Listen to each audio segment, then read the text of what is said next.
How's it, folks? Welcome back to the channel. Non-precious metal, a little bit of talk about it. Philo dough and baklava. This is for Liberty Bleeds Silver. Check out his channel. He's awesome. Yeah, so check the Best By date. Buy the freshest one you can. If you're buying more, buy the two freshest. If you're making more, buy what you need, but buy the freshest. Here's a list of the most important list are the ingredients. The top is for the dried goods. The part that has the walnuts. The bottom is the sauce. Here's the sauce. You bring it to boil. Then constantly, periodically, constantly stirring it. Butter, I use unsalted. You don't have to do anything. Get a firm spatula or a K-bar knife. It works really good. Get your walnuts. That's about 2 cups, but I add more. Should have added more this time. Got a new pan. Didn't find out. Have a clean workstation. I have no control over the clutter in my the thrift shop that I live in. And again, here's your ingredients, and then I'm going to continue on to another video where I'm actually doing it on a video, doing the layering, and that's why I got my alarm set. It's good to have alarms. You need about 3 or 4 different timers. There you go. And there you go. So I'll come back with some really gooey lusciousness. See you soon. Oh, hey, let me go get my fancy microphone.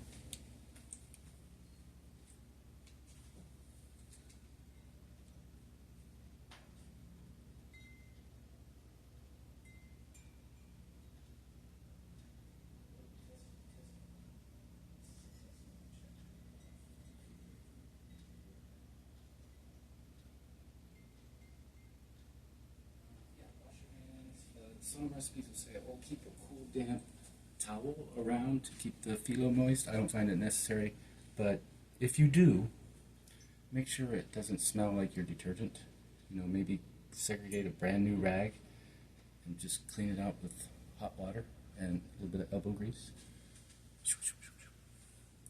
All right, hopefully you can hear me. So, the syrup's cooled down ample enough. Like I said, I put it in there almost straight off the stove. I'm trying to put my fancy mic. There we go. So sorry about the mess. It's not my space. I live in a thrift shop, so cut this thing off. So I've already got them segregated. I just keep that in the foil. Cut it off. Trust me, you want to bother trying to rip it. Dump it out. Now I use newspaper as a to keep the mess contained. And when you start unwrapping it, when you get to the actual dough, you'll know. Flip it this way. That's why I got this pan like that. You can do it this way if you want. You can do it left-handed if you want. I don't think it matters. I'm sure there's left-handed Greek people.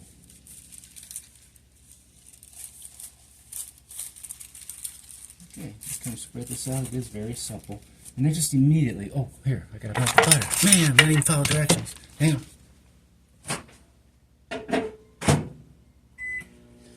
Could I melt it slowly in a pan? I don't know. Does that officially make it clarified? I don't know. Lots of heirlooms. Anyhow, yeah, so just cheap butter. We actually use this. We rinse it off and use it. It's a wax paper. It's kind of neat for all kinds of stuff. Even picking up rodents that Pumpkin brings me. Okay, I already told you I did most of the dishes. I saved some for later because I got antsy. So, buttermilk? Nope, not yet.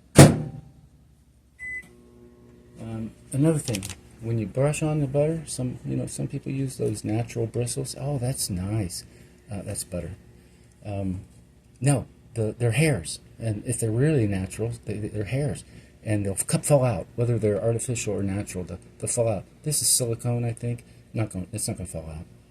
And I can leave it right there. Matter of fact, it's got a little bit of melted butter on it. So what we're going to do is we want to butter this dish. Oh, pretty melty. It doesn't have to be 100% right now. The temperature of it will help it keep melting. It's okay to stir it around, and that kind of helps it melt some more. See how it's not completely melted? It's still a little bit of soft lumpiness, and then the more you agitate it, it all blends together. So this is going to look pretty generous as far as butter's concerned. I might need more. I forget. So anyway, boom. Just start this first coat. You want to do the bottom and the sides. Maybe I'll fast forward this part if I learn how to do that in this fancy new free editing thingy I got. Forget what it's called. Not YouTube Studio. That's a YouTube thing. And there might be a tool in there. So anyway, do that and grab a layer. One sheet, aka a layer. I told you this is tedious. It's tedious. And if you can't get one without it kind of falling apart, grab two. Doesn't matter. And then, oh, this is a smaller, either a bigger dish. Oh wow, this dish is actually perfect. Let me know in the comments if you want to know what size it is. Okay, so you got a layer. Yum, yum, yum, yum, yum. Spread it on. Try not to tear it. These first 4 layers are extremely important, but sometimes the phyllo dough is not cooperating and it's kind of sticking because you didn't thaw it correctly or you left it in the freezer too long, whatever reason. See, that's starting to get a little wonky, so that's alright. I'll just take both of them. Keep them intact. I like this. Normally I got to do a lot of overlapping and fiddling with it. Oh, how about that? I can get a little bit. Oh, I can get it all. Hello. Butter, butter, butter. Put it back. Doesn't have to be perfect because that first layer was. Let's see, we'll do this end. Are we? No. So it doesn't matter. See that? Ooh, maybe a little extra butter just to wake it up. Okay, so you're going to do this and do this and do this. It's okay to count. It's good to count your layers. There's 4 pieces of phyllo. There's 4. And sometimes you gotta, let it know who's boss. And boom, boom, boom, boom, boom, get back there. You don't have to make noises. I find music is pretty good, but up until I met you guys, I didn't have to worry about copyright infringement or anything like that. So, wow, this is a lot easier than what I normally have to do because I must not have realized that this pan is perfect. I don't even recognize this pan. I'm not in charge of any of the utensils except for my 3 forks and 3 spoons. And I got one, I'd call it a kitchen knife, a bread and butter knife. Normally I would use my K-bar for everything, but my wife has, she doesn't want me to. So 5 or 6 of these first. Now a lot of times people put the whole ½ pound of phyllo on there. And I don't do that. I wonder what the directions say. Paint, paint, paint, paint. It's like Bob Ross. Place remaining sheets on top one by one. Okay. Combine nets. Place half of the pastry sheets in a greased. Okay. That's to that's the whole ½ pound. So let's go and make it like that. I know what I did. I ended up varying. I get about halfway through, about to there, and then I put not half of the dry mixture, but a good portion of it. Then I do the rest of the layers. I felt like it just made it a little bit more consistent when I cut it. Made it a little easier to cut it too. So yeah, that's what because that phyllo dough, man, it looks really fragile and dainty, and it kind of is. But man, you get a pound of butter in it, man, it gets belligerent. Okay, so just keep. I'm speeding this up, not on the film, but in real life, because I don't care. It's just so easy. Once you've done it, maybe about 100 times, you don't care. Yeah, no, you're probably not going to do that. That means you have to live about another 50 years. Well, since I've learned about baking baklava the right way, yeah, it's been 45 years, or 40, over 40. So, yep. So, I don't have to worry about that stuff. I do like having just the reassurance that, oh man, my brain still works, because I'll remember the ingredients and the measurements, and might be off a 1/4 cup of sugar on something, but I detect it through my sleuthenizing. See how it's starting to get belligerent now? Darn it. Pull that thing off. I guess troubleshooting wouldn't be a tough thing to put in the film. Okay, yeah, and you develop a strategy for painting on the butter or not. I find mine just kind of varies. Okay, so I got a little bit of little layer there, right? So I'm just going to kind of swag it and just sprinkle a little bit here and there in a somewhat consistent manner. Notice the texture; it's real fine, but I like to leave some chunks. And if it doesn't look right, sometimes I'll just take some walnuts and kind of break them up manually and put them in there. But this seemed to be a pretty good blender job. I tried a new strategy. Instead of taking it out every time I blended it, because 2.5 cups takes about 3 to 4 blending sessions. And this one I left it in between those blending sessions, and then used my only bread and butter knife to clean it out, you know, down to the bottom before I let it soak.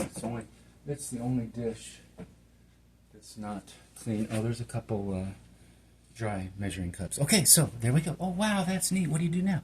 Well, you kind of pat it down. That doesn't hurt. Say nice things to it. Hi. Got a stove. Spanikitolo, but that to you too. Okay, there. So now this layer, kind of important. You'd be a little bit more, what do you call that? Measured.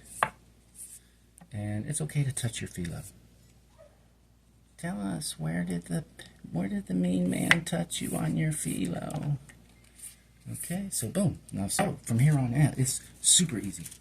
So we get the rest of this first half pound. Which, see, it's already getting stubborn. And sometimes you kind of coax it in there, get it nice, and then you can start alternating, putting some, since this sheet is a little bit smaller than the pan. I don't remember using this pan before, but hey, beggars can't be choosers. You know, I'll show you on this next layer. Okay, so no rhyme or reason with the painting. Okay, boom, boom. So you see how that's gravitating. So what I'm going to do now is I'm going to start leaning it more towards the edge over here. So that's going to leave less space over there. But the next one I'm going to do is one headed that way. And I'll just start alternating it around. Fore and aft, port and starboard. Although the port side, trivial. You know how people try to remember, even people that have been through Navy basic training, how they can remember what is port and what is starboard in case they get asked by a high-ranking enlisted officer who really is looking to ruin their day if they have the wrong answer. Well, port side, left, there's 4 letters in port, there's 4 letters in left. Yeah. And then you can figure out the other side. It's not like genders, there's only 2 of them, left and right. So, yeah, trivial. Anyhow, so this one, I noticed a little bit of slightness on this side, so I cover that, and then now normally on the normal pan that I would be using, I gotta bunch it down like that. Yeah, it's kind of fun though, but not absolutely necessary. I don't really recommend it. This is probably a better way to get a pan that's actually a good size. So here, I don't really have a whole lot of overlap, so I'm gonna go ahead and pretend I got some up there, push it a little bit up on the side of the pan, and then when I get to that point, which I'm almost there, scrunch. Just kind of, it's like a mini jam. Uh-oh, Forrest is grumbling. You gotta wait, buddy. And the rest part goes pretty fast. So, and it's basically what I just did. Here, I'm gonna go. That's 2 layers. It's just my nerves aren't suitable for dealing with it right now. Yeah. Okay, I can tell pretty soon that's not going to matter right now as far as getting full coverage with the phyllo, because we are to the point where we get our dry ingredients. Now the recipe will say, put half of them down, and then, but all we did was we amended it a little bit. You don't have to, as I like to tease my wife, freelance and change the directions of the recipe or the ingredients or any of that stuff. Yep, I'm not as cheap as I am. I don't save those little itsy bitsy skinny bags. I could probably figure out a way. Ooh, maybe precious metals. Anyway, here we go. Oh. Wrong way.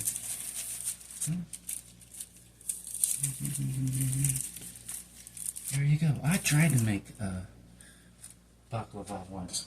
Miserable fail.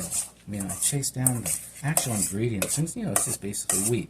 Now, I did use wheat berries that I ground myself. That might have made it not as good, but I don't think so. I think it would have been a fail either way. So here's the last of the nut mixture. Not as good as clanking silver, yeah?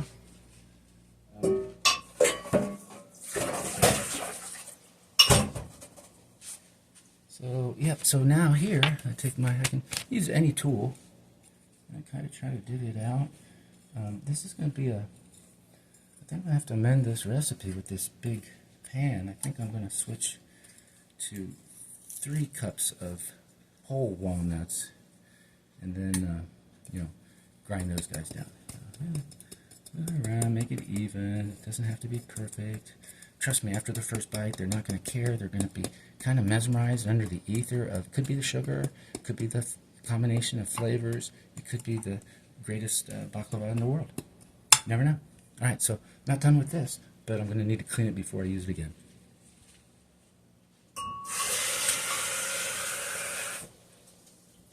And when I mean clean, I just mean semi-hot water and elbow grease and rinsing, agitation. Okay, so I can tell already this thing wants to be stubborn, but it won't hurt that I'm putting 2 pieces of phyllo on there. And here I'm going to start tucking it up against the edges because it's a new pan, so you can, learn along the way, train, adjust, just like in life, just like in stacking. Oh, I just bought 80 ounces at whatever, and oh my gosh, it's down 0.27% today. Yep, it sure is. Sorry about your luck, but just hang in there. It doesn't bother me when the price of spot goes down, because I never had any plans on selling any of my silver for any of the current Federal Reserve notes. Sorry, thank you. No, I don't want it. Okay, see, it's starting to get a little difficult. So that's not good.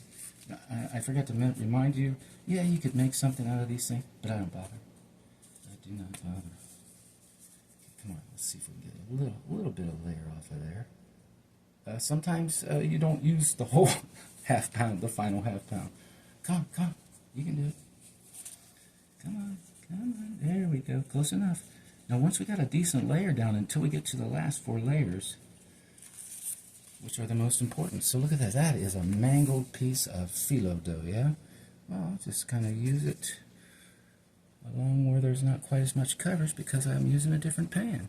So I just put it down there, kind of patchwork like, yeah? Boom, boom, boom. I think I need to put some more over here.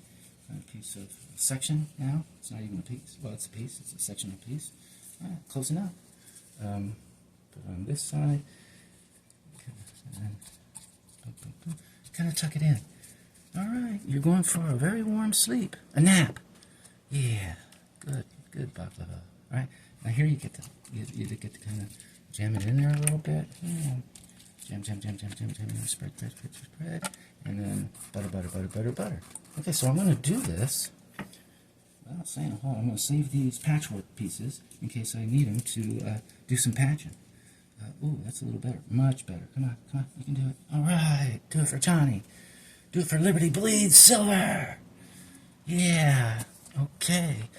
I don't know if I mentioned, I don't even know if it's in the camera, I don't know if you can see any of this stuff, but I'm kind of always stirring the butter as I go along. I'm kind of hoping I don't have to melt anymore, but I have at the end had to just a little bit more, maybe a quarter of a stick, a regular stick, if we had sticks. So I just kind of eyeball it, take a spoonful and melt it and see if that works, because once it gets to the point where you're done all this layering and buttering, there's, the stopwatch is over until you put it in the oven and keep track of 350. It's universal temperature for just about everything that I've ever cooked in my life, baking-wise.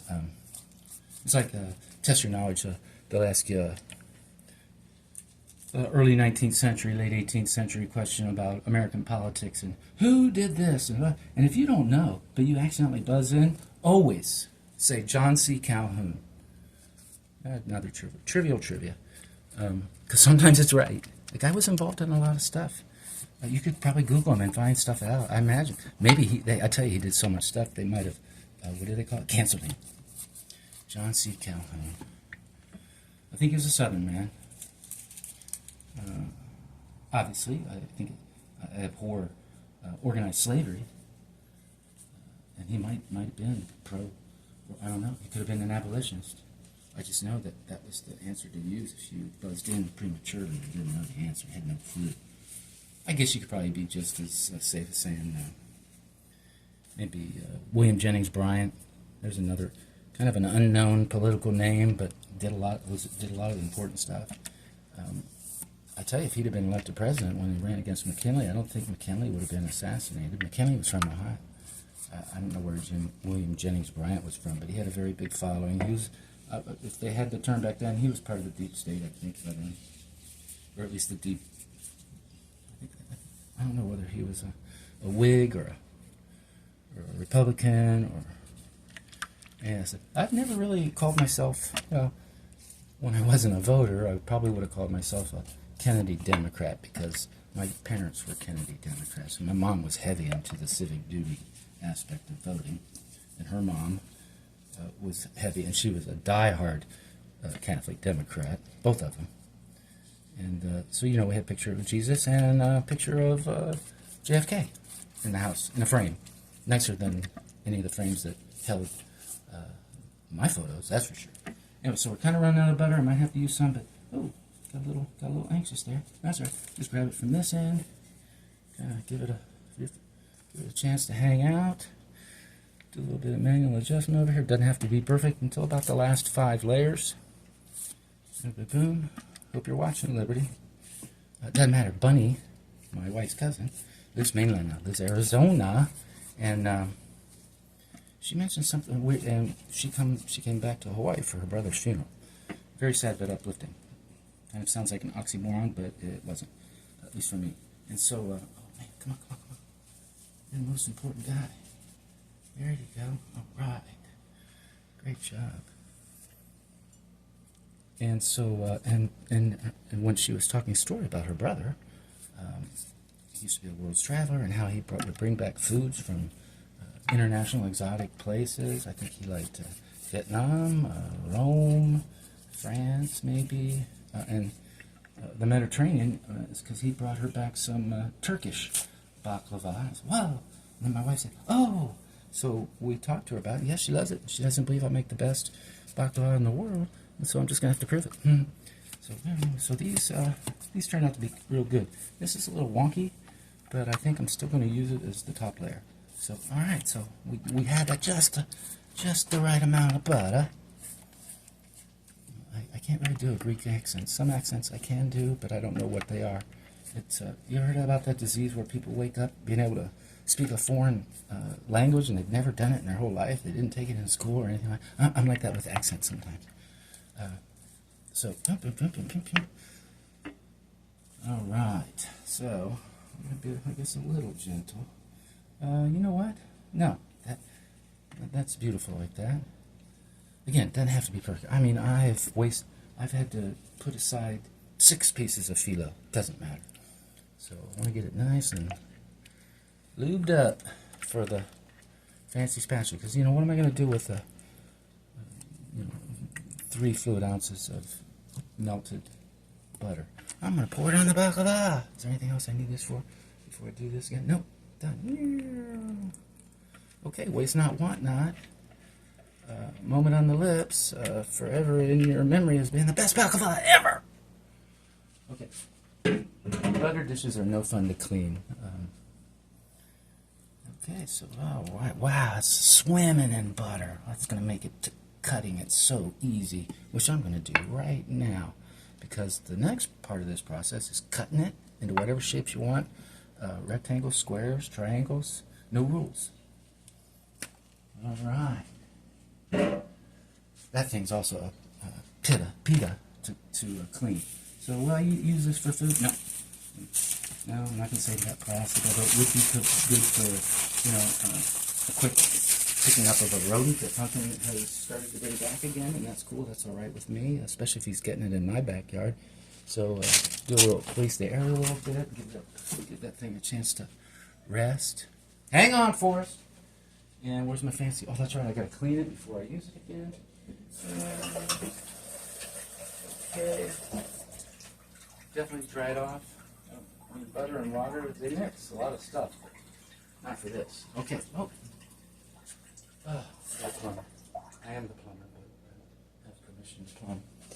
Okay, so depending on your mood or whatever, you could cut it down into half and make nice big long pieces. But I'm just going to do it how I've traditionally done. I'm going to cut it into thirds. How do I do that? Well, maybe I'll cut it into fourths. How's that? See, there's no such thing. See, I'm pushing down on that, and then I'm going to pull up. Then I try to catch it, and then just gently wiggle it back and forth. See how the phyllo has kind of gotten gluey from the butter? So just going to do this. This might be why I normally only do this in 3 sections, because I don't care about the retail aspect of it right now in this batch. I'm into the flavor. I'll tell you what we can do. This looks like a little thicker, so I'll cut this like this. There are no rules. There is no such thing as an ugly baklava serving segment. No rules. Oh. One rule is you stay in a straight line. You know, if I was really OCD, like some people I know, my wife accused me of being, actually she calls it anal retentive, I would have set up like a chalk line without chalk. You'd probably use powdered sugar in a chalk line. I'd get a new one and, you know, pull it up and then cut along it. But here's what I'm going to do, because there are no rules. I'm going to make this big pieces as if I cut it in half. Oh, and that's going to be I love the edges. Yeah. So I'm going to cut these like this. And because this is, even though it's just for personal use, from my cousin, I'm going to kind of envision how could this work out as far as selling it as a cottage food industry home cooked qualifier. So where you don't have to get a fancy license, an expensive license, jump through a bunch of expensive hoops, and get a commercial license. They got this called food cottage industry. You just have to take a 2-hour, and it's free through the state of Hawaii. I didn't have to do that. I had already found one online. Same certificate. You know, the magic temperatures between 35 and, was it 145? That's for, you know, especially meats and things that can spoil. Baklava has a really great shelf life. I'm not sure whether I like it better brand new hot, rested and just warm, overnight, maybe 8 ounces of cooling at kind of almost room temperature, but maybe just a little warmth, or out of the refrigerator. Man, it's really good out of the refrigerator. Never really lasts that long, but we end up putting some in the fridge. So yeah, I'm going to leave that like that. This one I don't normally do the diagonals. It messes with my OCD, self-diagnosed OCD. You know, cure yourself on Google, folks. Okay, yeah, maybe that's what I should have done with the extra butter, but no, just kind of gently. There, okay, so it's great. Boom. So this goes in the oven, this oven takes a while to preheat, but it is at 350 right now, and it's going to bake in there. Oh, sorry. Oh, that's right. The temperature, this is based on the old stove. So I'm going to go ahead and see if I can figure out how to raise the temperature. Yeah, good, great. Temperature set, okay, plus. We'll do it 375. But I'm putting it in there. And it's going to bake 30 to 35 minutes. I set my alarm for 25 and start looking at it. I put it on the middle shelf, in the middle of the middle shelf, and equidistant from the back and the front. So it's kind of, what they call it, kind of centered, although that's a rectangle. And so is the oven. So there you go. This I can use for serve. It's buttered up, but I'm still going to clean it. Spoon, don't need it anymore.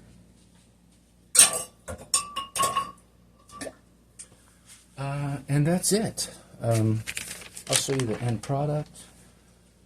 Again, nothing up my sleeve. This is kind of live. Not done remotely with some famous baker who he's in a union, so can't show his face, right? Now, this is just me, Silver Sleuth. Trying to figure out new strategies, figuring out, man, I'm old again already. Older than I was a couple, 2-3 months ago. And so I've decided I have a Lucy Monster box. It took me 25 plus years to finally fill it with, culls and singles and stuff in the bargain bin, and maybe a tube here and there, or half a tube there, or having to buy empty tubes. I had to buy the empty Monster box, and I forgot that I had a goal, and then I met you folks, and about 4 months ago I decided, that's one of the things I can do, and I can make a video about it. and really bore people to tears. But see, I'm going to break it up because I'm going to sell my proofs. 2.5, probably. I don't have another 22 long rifle metal ammo can, so I got 2 and approximately a half's worth of just, I don't know how many, from 1986 to 2000, say 15. Let's just say 16 for argument, but it's not. So 86 to 96 is 10, to 2006 is 20.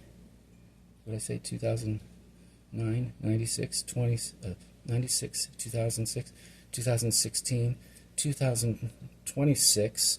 So that's 40. So there's probably, around 35 or 36 Silver Eagles, same size, 1 ounce, same as the kind that comes in the tube, right?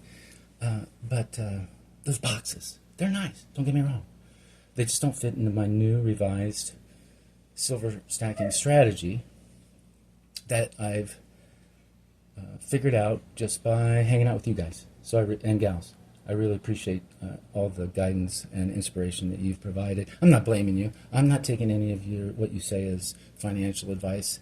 I've got a disclaimer in my directions. You can read it that says I don't know what the hell I'm talking about.